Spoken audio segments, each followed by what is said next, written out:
அஸ்ஸலாமு அலைக்கும். உமர் ரலியல்லாஹு அன்ஹு அவர்கள் ஏன் இப்படி யோசித்தார்கள் என்று பார்ப்போமா மக்களே?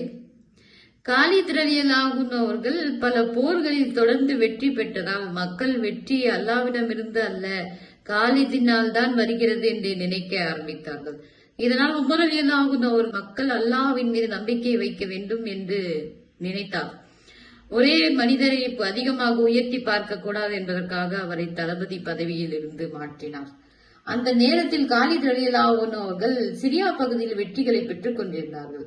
எல்லையில் இருபுறமும் படைகள் நேருக்கு நேர் மோதிக்கொள்ள தயாராக நின்று கொண்டிருந்தன. முடிவு என்னவாகும் என்று யாருக்கும் தெரியாத நிலை. உமர் ரலியல்லாஹு அன்ஹு அவர்கள் முகமது மஸலமா ரலியல்லாஹு அன்ஹு அவர்களிடம் காலிதின் பதவி நீக்க உத்தரவை எல்லைக்கு அனுப்பினார். காலித் ரலியல்லாஹு அன்ஹு அவர்களை நீக்கி அவர்களுக்கு பதிலாக அபு உபைதா பின் ஜர்ராஹ் ரலியல்லாஹு அன்ஹு அவர்களை தளபதியாக நியமித்தார். இதனை காலித் ரலியல்லாஹு அன்ஹு அவர்கள் மிகுந்த பொறுமையுடனும் அமைதியுடன் பார்த்து கொண்டிருந்தார். காலித் ரலியல்லாஹு அன்ஹு அவர்கள் நீக்கிய விதம் விசித்திரமானது. எல்லா சிப்பாய்களையும் ஒன்று கூட்டினார்கள். அனைவரின் முன்னிலையும் உமர் ரலியல்லாஹு அன்ஹு அவர்களின் உத்தரவு கடிதம் வாசிக்கப்பட்டது. அனைவரின் முன்னிலையிலும் காலித் ரலியல்லாஹு அன்ஹு அவர்களின் தளபதி தொப்பி நீக்கப்பட்டு அபூ உபைதா ரலியல்லாஹு அன்ஹு அவர்களின் தலையில் வைக்கப்பட்டது. காலித் ரலியல்லாஹு அன்ஹு அவர்கள் அமைதியாக தமது கூடாரத்திற்குள் சென்றார்கள். அதன் பின்னர் பல சிப்பாய்கள் காலிதின் கூட்டத்திற்கு ஒன்று சேர்ந்தார்கள்.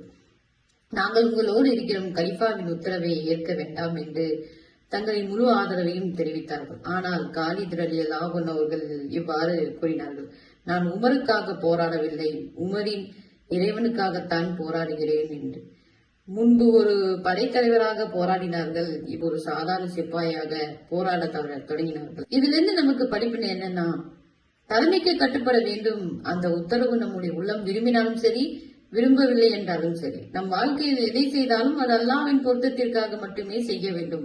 அந்த அமல் பெரியதாக இருந்தாலும் சரி, சிறியதாக இருந்தாலும் சரி. இந்த வீடியோ உங்களுக்கு பிடிச்சிருந்தா லைக் பண்ணுங்க, ஷேர் பண்ணுங்க, கமெண்ட் பண்ணுங்க. மறக்காம ஃபசிலாஸ் இஸ்லாமிக் வேர்ல்ட சப்ஸ்கிரைப் பண்ணிக்கோங்க. அஸ்ஸலாமு அலைக்கும் வரஹ்மத்துல்லாஹி வபரகாத்துஹு.